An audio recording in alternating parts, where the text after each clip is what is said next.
नगर मुरादाबाद की धाराधाम पर धर्मनगरी से पधारे कथा व्यास मुकेश अंबानी के गुरुवार कहे जाने वाले आध्यात्मिक धर्म के उपदेश रमेश भाई ओझा द्वारा एक प्रेस वार्ता का आयोजन किया गया। प्रेस वार्ता के दौरान मीडिया द्वारा पूछे गए सवालों का जवाब देते हुए कथा व्यास रमेश भाई ओझा ने सनातन धर्म पर प्रहार करने वाले स्वामी प्रसाद मौर्य की तुलना धर्म से रहित पशु के समान की है। उन्होंने कहा है कि ईश्वर को मानो या ना मानो, लेकिन धर्म को तो मानो, और जो धर्म को नहीं मानता वह धर्म रहित पशु के समान है। तो वही असदुद्दीन ओवैसी को नेशनल लीडर बता देंगे। कहा कि कोई भी ऑप्शन आने वाली बात देश के विरुद्ध होगी। आज तक ने राम मंदिर में रामलाल की प्राण प्रतिष्ठा पर पूछे गए सवाल पर बोलते हुए कहा कि बहुत ही आनंद और गौरव का विषय है और सनातनियों के लिए बड़े संतोष का भी अवसर है। 500 वर्षों के संघर्ष के बाद सनातनियों को न्याय मिला है।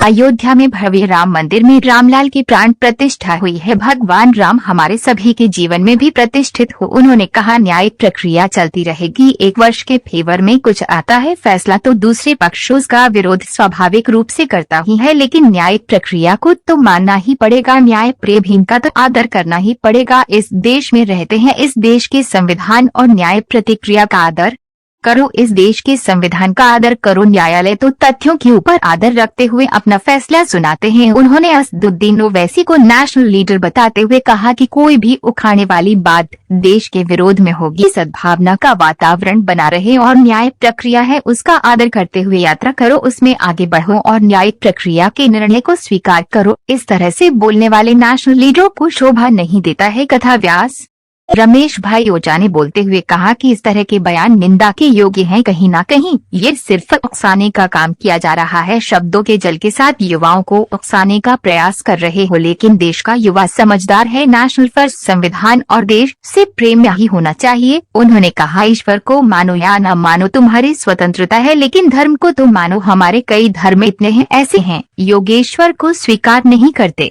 बुद्धिजीवी में ईश्वर का स्वीकार नहीं है, जैनिज्म में ईश्वर का स्वीकार नहीं है, लेकिन धर्म तो है ना। तो धर्म के जो मूल्य हैं वे अपने जीवन में होने ही चाहिए। यदि धर्म को नहीं माना जाता तो धर्म से रहित पशु के समान हो जाएगा। पूरा माहौल राममय हो गया है, क्या कहना चाहेंगे सर? बहुत ही आनंद और गौरव का विषय है और सनातन हिंदू धर्मावलंबियों के लिए बड़े संतोष का भी अवसर है, क्योंकि 500 वर्ष के संघर्ष और प्रतीक्षा के पश्चात सनातन हिंदू धर्मावलंबियों को न्याय मिला है और अयोध्या में दिव्य भव्य राम मंदिर में रामलला की प्रतिष्ठा हुई है। पूरा वातावरण राममय है। हम ये प्रार्थना करते हैं भगवान श्री राम को कि जिस तरह से आप मंदिर में विराजमान हुए, हमारे मन मंदिर में भी आप प्रतिष्ठित हों और इस तरह से जीवन हमारा विशेष रूप से राममय बने। बहुत ही गौरवपूर्ण क्षण है। अगला सवाल है, कोर्ट ज्ञानव्यापी मंदिर को लेकर, ज्ञानव्यापी को लेकर फैसला आ गया है, लेकिन मुस्लिम पक्ष ने इसका विरोध किया है। न्यायिक प्रक्रिया चलती रहेगी। एक पक्ष के फेवर में कुछ आता है फैसला तो दूसरा पक्ष उसका विरोध स्वाभाविक रूप से करता है। लेकिन एक बात जरूर कहना चाहूँगा कि न्याय प्रक्रिया का आदर तो करना ही पड़ेगा। इस देश में रहते हैं, इस देश का संविधान और न्याय प्रक्रिया का आदर करो, न्यायालय का आदर करो। वो जो फैसला देता है वो फिर स्वीकार करना पड़ेगा। न्यायालय तो तथ्यों के ऊपर आधार रखते हुए अपना फैसला सुनाता है। एक नेता है AIMM के असदुद्दीन ओवैसी, उन्होंने ये कहा है कि इस फैसले को ही गलत बता दिया है। उनका कहना है कि 6 दिसंबर की घटना दोबारा दोहराई जा सकती है। कोई भी उकसाने वाली बात वो देश के विरुद्ध में होगी। सद्भावना का वातावरण बना रहे और जो कानूनी प्रक्रिया है, जो न्यायिक प्रक्रिया है, उसका आदर करते हुए यात्रा करो, उसमें आगे बढ़ो और फिर न्यायालय के निर्णय को स्वीकार करो। इस तरह से बोलना जो नेशनल लेवल के जो नेता है उनको शोभा नहीं देता। एक इत्तेहाद मिल्क काउंसिल के अध्यक्ष हैं तौकीर रजा, उनका भी एक लगातार बयान आ रहा है। उनका कहना है कि मुसलमान जो है देश प्रेम की वजह से सब्र कर रहा है। हमारे नौजवान अगर कंट्रोल से बाहर हो गए तो देश में जंग का माहौल है। ये निवेदन भी भर्त्सना के योग्य है। आप कहीं न कहीं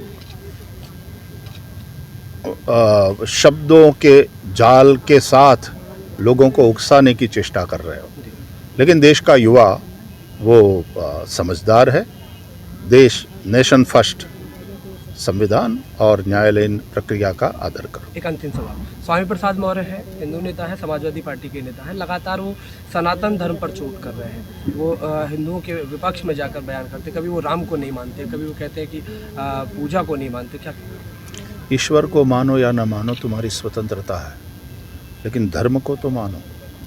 हमारे कई धर्म इतने हैं ऐसे हैं विश्व में जो ईश्वर का स्वीकार नहीं करते। बुद्धिज़्म में ईश्वर का कहाँ स्वीकार है, जैनिज़्म में कहाँ ईश्वर का स्वीकार है, लेकिन वो धर्म तो है ना।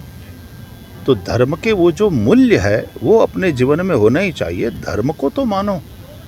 यदि धर्म को नहीं माना तो धर्मेण हीना पशुभिः समाना, धर्म से रहित पशु के समान हो जाएगा।